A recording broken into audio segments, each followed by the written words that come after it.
这次呢，给大家做一个分享吧，就我自己本人的经历的事情啊。以前呢，我是有美国银行的支票账户，有张储蓄卡，当时呢也办了一张美国的押金信用卡，也就这张白色的啊，这个红色的呢都已经更换过了。然后呢，其实跟我一起去开户的，其实还有一个朋友的话，他现在押金信用卡里面押金都没有退，这个的话可能跟他使用习惯有关系。那现在的话，那我的押金是退了大概都又有1年多了吧。但是这张白卡其实就称为叫 one two three 啊，就是1、2、3的卡，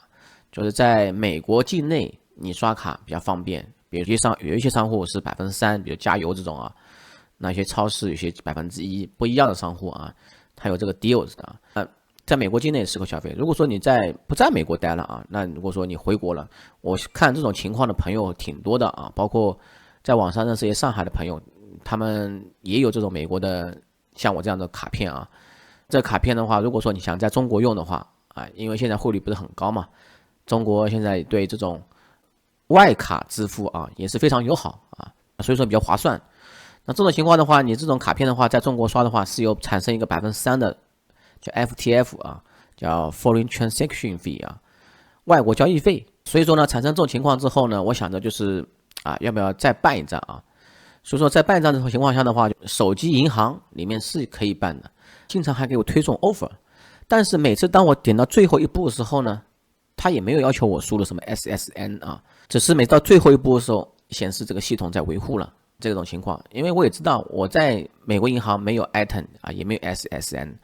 甚至我现在人都不在美国啊，这种情况的话，他可能会认为这种就是高风险或这样子的啊。我去看了官网。官网的话，你可以看这个信用卡列表啊。其实信用卡这个不是很多啊，我感觉跟中信银行比的话，那中信银行太多信用卡了。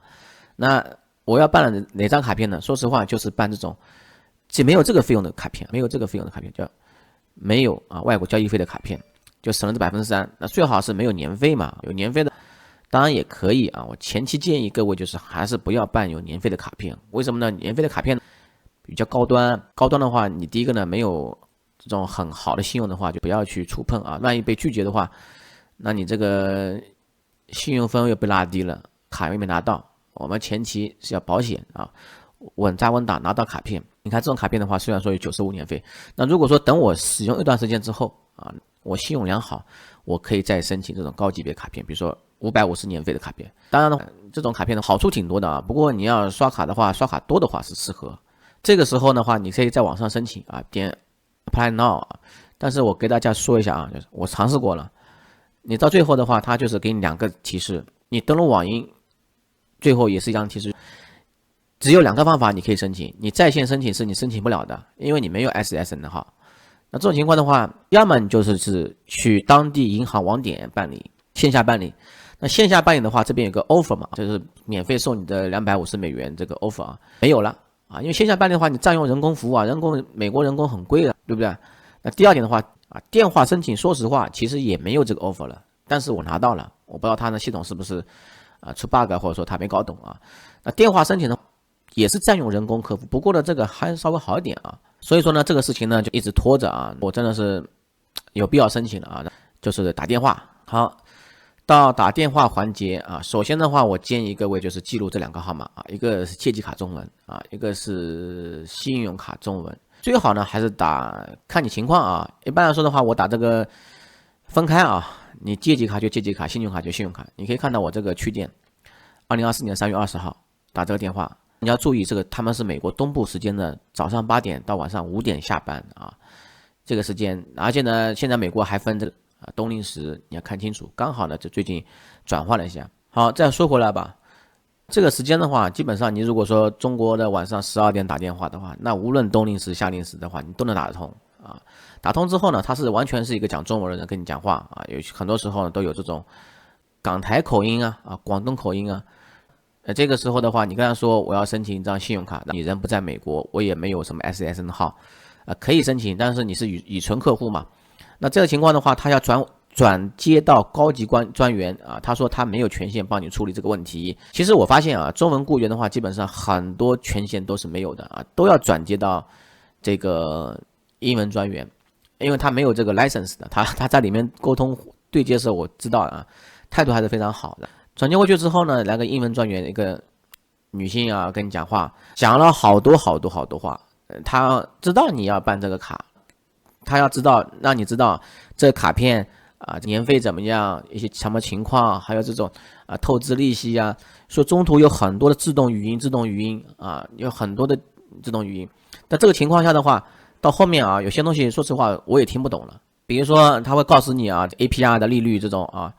这种东西啊，说实话这东西哪怕翻译成中文，有很多人都听不明白。那这个时候的话，说实话，你可以请一个中文翻译，你跟他说就是 Chinese translator 啊，然后呢他会问你啊，你要普通话呢还是什么？然后你跟他说 Mandarin 啊，然后就行了啊。这个时候他会接入一个普通话的翻译啊。后面的话。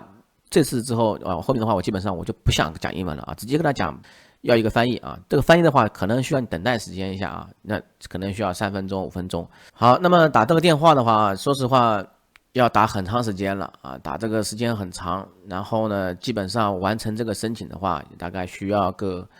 20-30分钟了这个通话啊，因为他每次都要让你听一段语音，他要转接，让你说 yes 就听懂了，确认了，明白了，同意这个条款了。之类的啊，中途还有等待时间啊。那最后的话，他告诉我，就说他还给我推销了，说要不要办一个定期存款账户，叫 CD 账户。他说看我之前就是一直放在这saving 账户里面钱没有做定存，他说是有点可惜啊。他说让我做一个定存，那我当时没有申请，后面的话其实我有点后悔了啊，应该申请一个。我没想到。申请一个定存账户还这么麻烦啊！后面的话再次去店的时候呢，他说这个要去线下办理其实那个女性，那个外国女性啊，给我推销的话是应该去办理一个。那么当时我的回答就是说呢，我更希望把这个钱放在券商账户里面啊。那券商账户的话，我也可以有些收益嘛。券商账户里面说实话可以买些 ETF 啊，也可以实现像定存一样的收益啊，其实问题也不大啊。那后面的话我问他我说我多久知道这个信用卡审批结果？他告诉我 2 hours 啊，然后我在想有这么快吗？然后我就再次确认一下，他说是的，就2小时以后就可以知道结果了啊。其实呢，这个答案是错误的。后面的话2小时之后我等都等不来没有结果。后来的话我再次去打电话给美国银行的信用卡部门，他跟我说就是什么。中文顾问告诉我，他说按照普通他们自己的经验啊，没办法给我一个准确答案，但是他们自己的预估经验的话，应该是1到2周完成。那中间隔了10来天吧，没有任何的音讯。当某一天我发现我的手机里面收到一个语音信箱这个888这个号码打过来的。我一查呢，这个号码呢在网上还被挂出来了，有人说这个诈骗电话。也有人说是美国银行的一个调查风控部门的电话。那么这个语音信箱里面说什么东西呢？其实呢，就是你可以把它转换出来它里面讲话讲得非常快。我们需要你的一些信息，请你尽快回电给我们给你一个电话号码不是回这个电话是另外一个电话号码。他重复2遍让你回电嘛让你主动打电话过去。这种情况的话，我原本也是有点胆战心惊难道真的是有诈骗电话吗？然后还好收到一封邮件电子邮箱有收到邮件同步的这个参考号码真的跟他电话里面说的是一样的。这边也告诉我需要更多信息，他们在审核了需要我尽快回电。这个事情还没有完其实呢，他们不仅给你电话留言了，也给你发电子邮件了，甚至还往你的地址寄了封信。这信里面就是跟这个邮件是一样的告知你多方面在催促着你。好。等到电话审核部门的时候呢，那天呢刚好我去上海把这个卡照片拍一下，因为有些时候他电话是验证的嘛，把护照照片拍一下，存在手机里面，把手机也带上。那手机用哪种手机呢？就用 Arch Mobile 的手机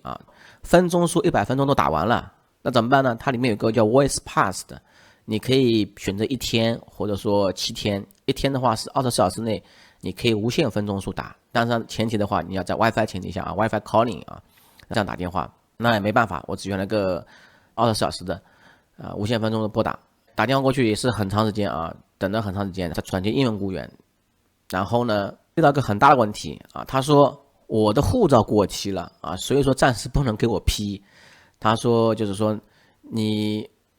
能不能提供一下我最新的护照信息啊，国际证件。我在想这下麻烦了啊，这下是不是要人跑到美国去才能申请了？那还好，我问他了，我说我新护照我是早就办了好几年了，我可以提供给你。幸好我有准备啊，否则的话你这个时间都来不及，措手不及。如果这个电话挂掉之后你再打过去的话，我觉得他风控部门可能会有觉得你或者说有什么情况啊或者怎么样子的啊，最好是一个电话就完成。所以说你准备前提啊准备的好一点。我把他护照号码告诉他了，我还再次确认，再次问他，我这个护照号码已经过期了，那我下次的话是不是要跑到美国来更新？如果说我今年不来美国，明年也不来美国，会不会有影响？他的准确回答告诉我，他说，只要你什么时候来的时候，你到网点去更新一下就可以了啊。你现在不是，如果说没来美国的话，不在美国的，没有关系啊。等这个电话挂完之后，他立马就可以给我审批了啊。这个人吧，我打开 APP 啊。就立马显示了，因为他其实说实话，他在里面电话里面就告诉你了，你获得的多少额度啊，4500额度，那这样告诉我了啊。剩下的情况就比较简单了啊，你就坐着等着这卡片到你的美国地址就可以了。但是这个时候呢，我发现我也听说了，在美国现在偷信啊比较严重啊，美国治安有点恶化，那所以说呢。BOA 的 APP 非常有好的地方，就可以把这卡锁定啊。比如说我这边卡虽然没收到，我不小心点了一下激活啊，激活的话，在我没有任何收到卡片的情况下，结果给我激活了，我自己不小心点激活了，那这个时候怎么办呢？把锁住不就行了吗？那锁住的话就这样锁啊，点下面按钮就可以锁住啊。锁住之后的话，就可以这卡片就算被坏人拿走了，他也没办法啊偷我的钱，对吧？另外讲一个坑的地方啊，比如说这边有个 offer 啊，就你呢可以把信用卡里面的4500余额呢可以弄出一半来转到你的银行卡上啊，传到这个借记卡上，等于说免费借你钱嘛。但是呢，利率是免费的，但是呢，他要收3%每一笔交易啊，所以说呢，我觉得这个不划算啊，没有任何意义啊。还有的话，就这个卡片获批就开始记录这$1000这个 offer 啊，在90天之内你花$1000，他给你就是$250的返现啊，欢迎礼吧啊，其实这欢迎礼也不算高啊，其实美国大部分信用卡开卡礼啊，基本上都$200以上的啊，每次花$1的话，可以获得1.5的积分啊。这边顺便提一下啊，其实这个卡片吧，不仅仅拥有这个 BOA 的这些 offer， 包括积分功能，其实它属于 Visa 啊部门的啊，所以说。Visa 组织的话，这个 Visa 对这个卡片的这个 Visa 签名卡的话，其实它在 Visa 组织里面，它还有另外一套权益系统啊，比如说你拖车啊、航班延误啊、行李丢失啊，这种都是有赔的啊，我是看过的。其实有些朋友呢，可能生活在美国了，美国银行 BOA 其实在南部一些州啊是没有分行的，比如说像我朋友住在那个路易斯安那州啊，他那边是没有这个 BOA 的，所以说呢。这种情况的话，你也可以通过，如果说你没有 SN 号的话，也可以像我这样去办理。好了，这个是它的一些 BOA 的给的权益啊，我要做一个设置，这个设置的话是它自动提醒的，当然的话你自己可以主动设置啊，比如说这个卡片的一些无纸化设置嘛，比如账单啊，不要老是发到这信件去啊，地址去麻烦。另外的话，这卡片寄出的话啊，比如说我明明是